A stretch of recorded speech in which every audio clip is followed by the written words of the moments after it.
يروي الإمام أحمد في المسند عن ابن سيدنا زيد ولده سيدنا خارجة ابن زيد بن ثابت أن أباه زيدا أخبره. شوف بقى المشهد العجيب ده. قال: لما قدم النبي صلى الله عليه وسلم المدينة، قال زيد: ذهب بي إلى النبي عليه الصلاة والسلام فأعجب بي، فقالوا: يا رسول الله، هذا غلام من بني النجار، معه مما أنزل الله عليك 19 سورة، ماهر في حفظ القرآن من الصغر.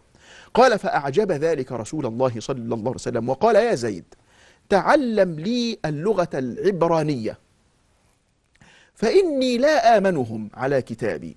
يعني لا أريد مترجم غير مؤتمن على المضمون، ودي تبرز ملمح الأمانة والموثوقية اللي سيادتك بتشير إليها. قال زيد: فتعلمت له كتابهم، فما مرت بي 15 ليلة حتى حذقته.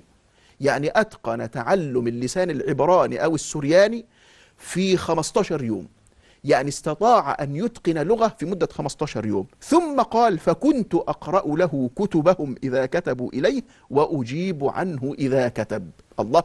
يعني معنى كده أنه بعد ما أتقن اللغة بهذا المعدل الفائق في مدة 15 يوم صار هو المترجم الفوري للجناب النبوي العظيم.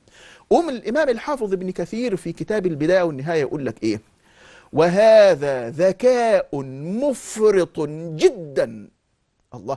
يبقى إذا برزت مهنة المترجم، وإحنا فلسفتنا في هذا البرنامج السياق والخيط اللي إحنا عايزين نلقطه من سير الصحابة، إن إحنا عايزين ناخد من كل صحابي حرفة أو مهنة أو وظيفة أو صنعة برز بها، علشان نوجه منها رسائل إلى من يقوم بهذه الصنعة النهاردة.